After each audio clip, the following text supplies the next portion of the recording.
J'ouvre. I call this meeting to order. We're slightly late, but it's for a good reason.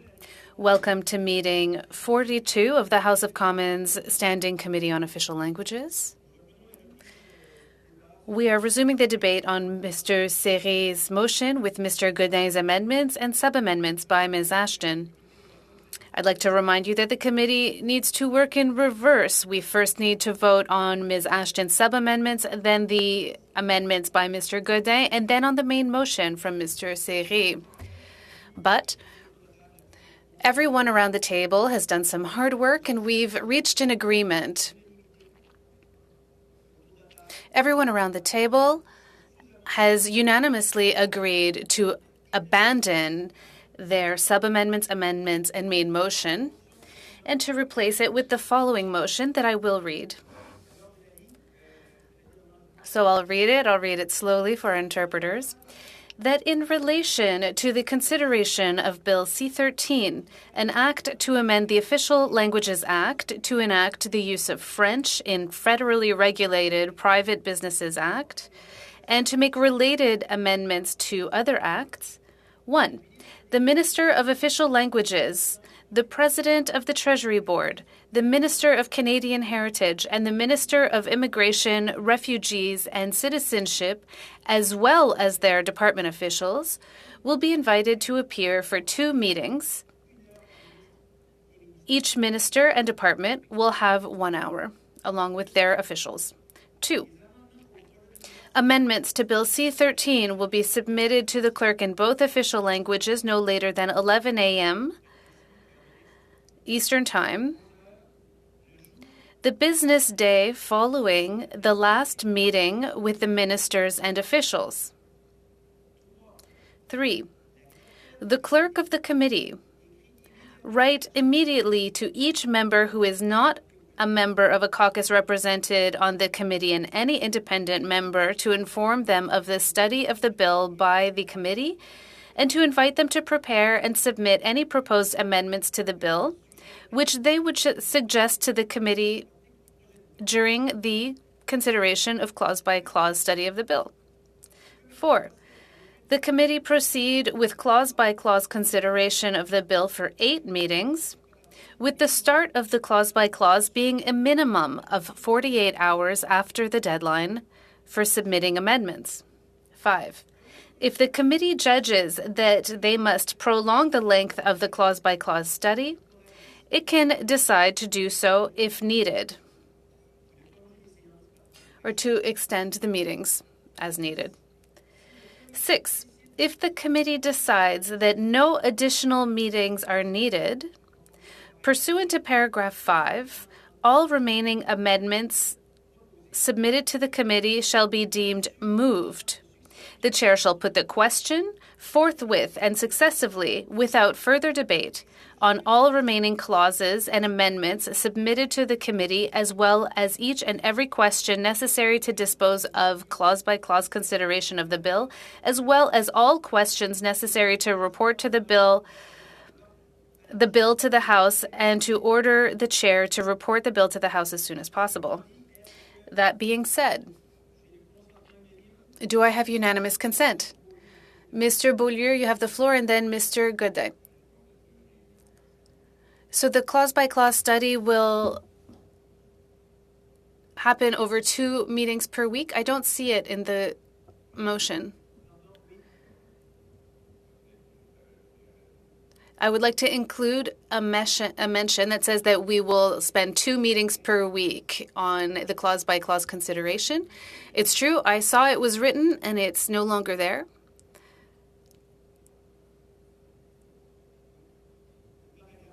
So this is in paragraph 4 that I just read out. The committee proceeds with clause-by-clause consideration of the bill for 8 meetings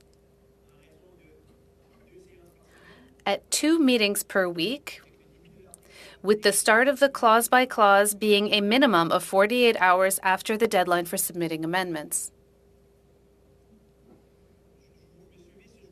Mr. Viss, I see you on screen, but before I had Mr. Godin. You can give the floor to Mr. Viss first. Mr. Viss, you have the floor. Chair, just a point of clarification on point 2 of the motion. Generally speaking, just in terms of practicality, just because it was hard to follow what was taking place, the submission of amendments will likely happen before the Christmas break. Is that correct? Oui. Yes. Assuming that ministers are available as soon as next week, then yes.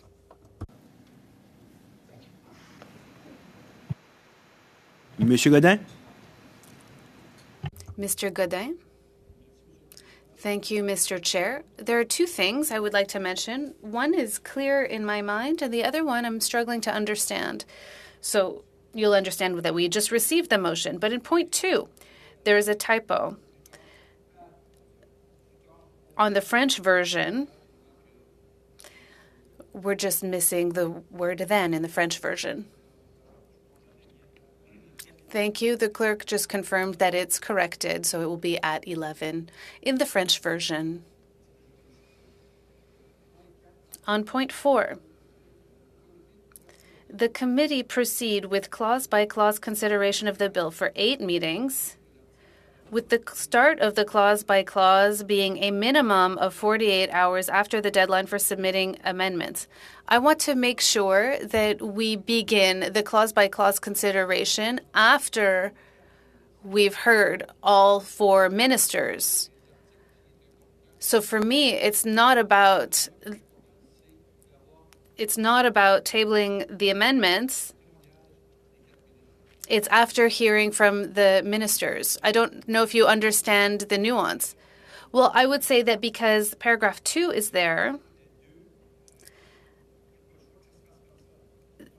what you're looking for will happen because the amendments will be sent in. A minimum of will be happening at 11 a.m. the business day following hearing from the minister. So it's not possible to bypass that. So your concern, okay, Mr. Chair, I assume that you're acting in good faith. And if we don't respect my concern, I will intervene and I will call a point of order at the time. I know, but this is just a question of interpretation. I don't want to slow down the process. So should I need to intervene at that point, I will make sure. Ms. Latanzio. Thank you, Mr. Chair. My question is on the 3rd paragraph. If we say that the clerk of the committee will write immediately to each member who is not a member of the caucus represented on the committee, what would their deadline be? We don't know what the deadline will be. What if there's a minister that can't appear? So if we write to the members, will they have a deadline stated?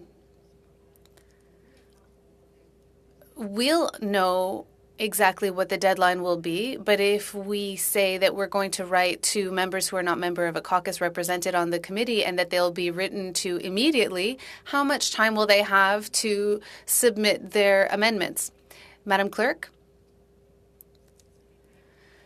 The same deadlines that apply to members of the committee will apply to independent members or non-represented members of a caucus. What I can do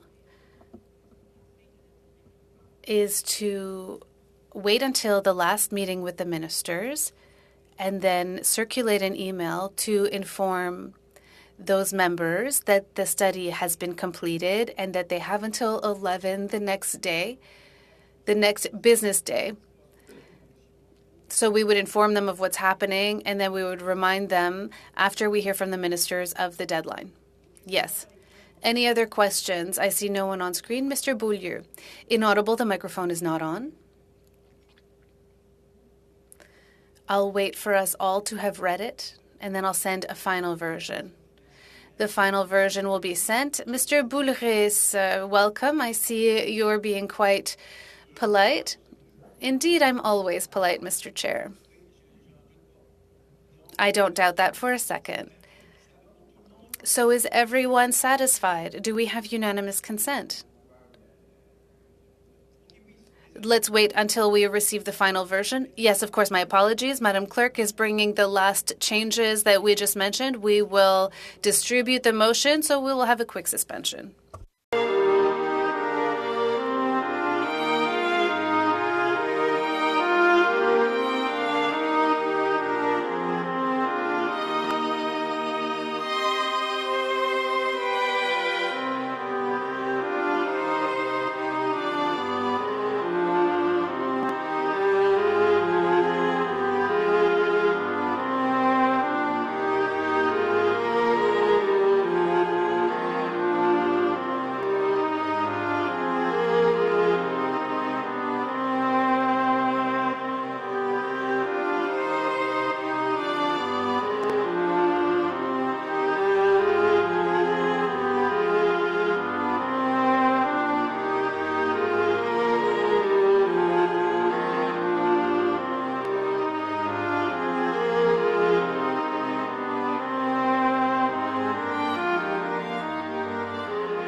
more sitting.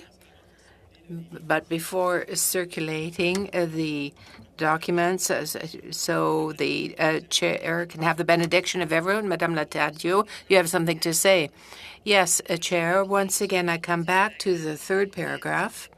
There's a type of clarification so that the members who are not members of the committee might know exactly what they should expect. I will therefore move an amendment which would give them the opportunity to get a copy of the motion. So I will continue the paragraph number 3. A copy of this motion will also be distributed to them, and that the deadline for tabling amendments will be set. That deadline will be sent to them by the clerk so that it will be clear. Yes. So, well, you're just saying really in writing what we said with the clerk. First of all, there'll be 2 reminders. The first of all with the motion, and when we get to the last witness, the last departmental witness, we will send out a second reminder because the 2 don't necessarily follow one on the other. Mr. Gaudin. Well, in fact, Chair, I understand the direction of my colleague's intervention, and I share her concern. So are we now obliged to communicate this information now? Because I think relevancy is the goal that you are suggesting. And are you indicating that there is an obligatory procedural obligation, shall I say, to do so for the independent members? Well, it is something that is a matter of courtesy, I would say, because the committee is making a decision, even though it's not citing a set date, but really, truly, it's up to us to decide. No, there's no set date for that. It's not normal because we're working differently. We're working here in a meeting setting. And as the clerk said, it would be a reminder sent to them out of courtesy, them being the independents, so they know what to expect, what will be happening in the future. And on the day that there is the testimony given by the last minister, they will receive a notice of that fact.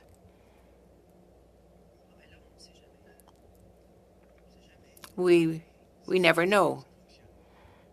Hopefully it will work. Everybody can, all members of Parliament, all our colleagues in the House can submit members, but they don't all follow this committee, and it's the same rules. It's always been that way. It's always been that way. Are we in agreement then? Time is passing, and we have other things that we have to do. Are we in agreement with that, my friends? Mr. Gaudin? Mr. Généreux first.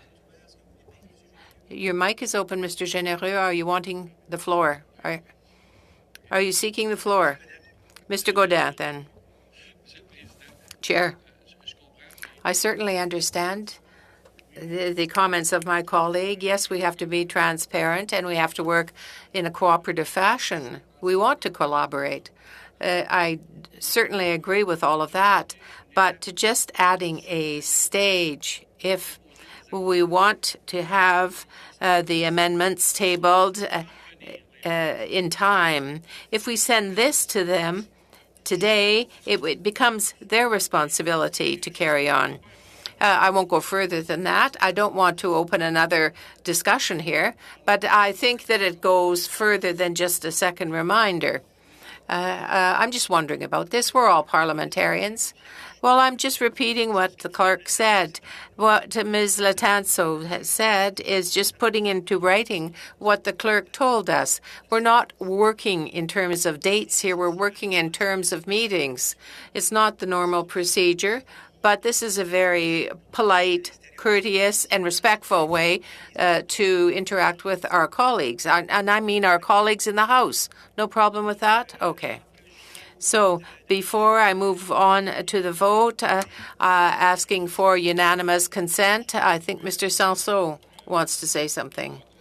I would ask that we have moved on to the vote, that the question be called. Thank you. Thank you, everyone. All right, Madam Chair, shall we go ahead? Madam Clerk, shall we go ahead? Yes. A little bit of discipline here, friends. Inaudible. We didn't hear the whole motion. It's been sent. Yes, I put it in the motion. I didn't do it as a separate amendment. Okay.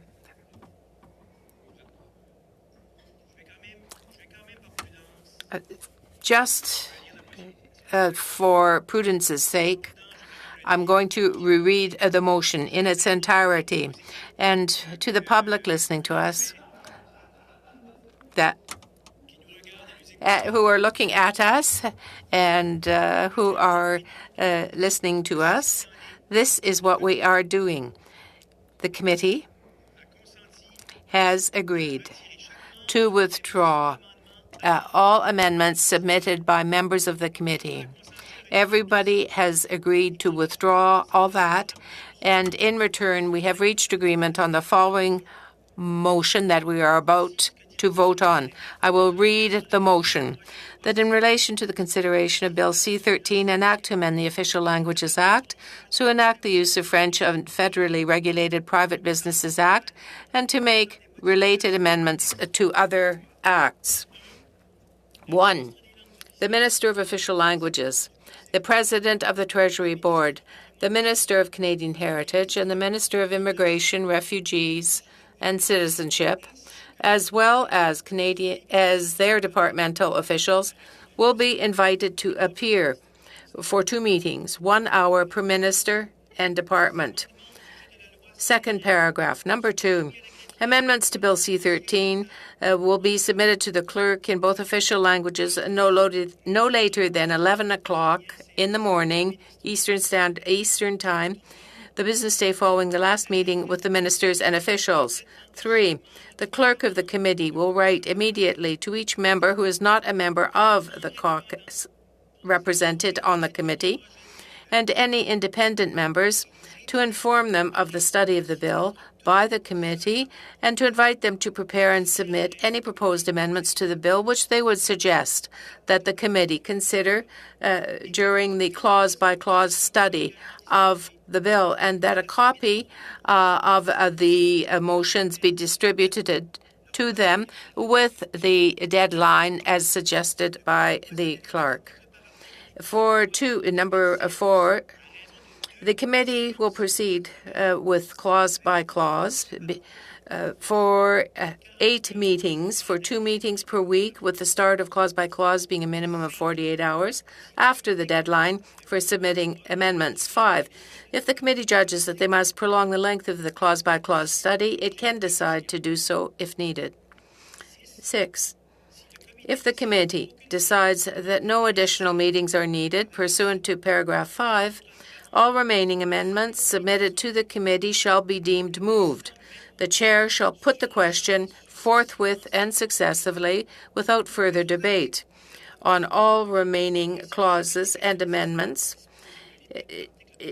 are submitted to the committee, as well as each and every question necessary to dispose of the clause-by-clause consideration of the bill, as well as all questions necessary to report the bill to the House and to order the chair to report the bill to the House as soon as possible. I invite you to call the vote now, Madam Clerk. On a point of order, please, Chair. There's a typo in French in point number 3. It reads that it would write immediately to that a copy, this is the addition, that a copy of the motions be given to them, and there is a comma that is in excess there in the French version.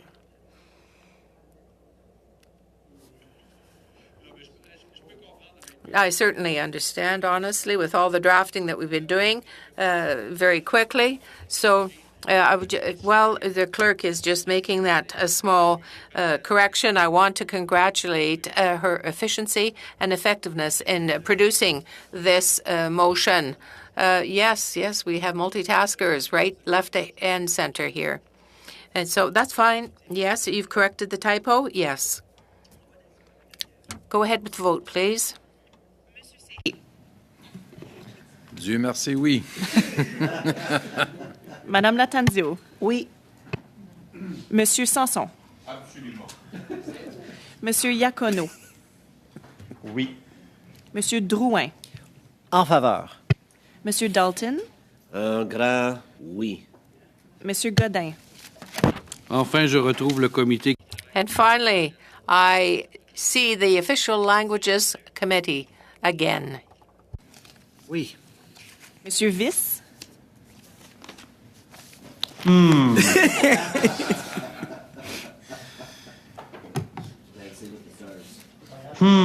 I'll vote for it, yes. Monsieur Beaulieu. Et Madame Ashton. Je suis très fière de... I'm very proud to vote yes. Bravo à... Well, congratulations, bravo to the whole team. Unfortunately, to the public listening to us, we have to move into an in-camera session now because we do have matters that we have to deal with respect to our budget. So this being said, thank you to everyone. Thank you to all of you to my right, to my left, to the analysts, the clerk who've been so useful to us. We will now suspend to go into an in-camera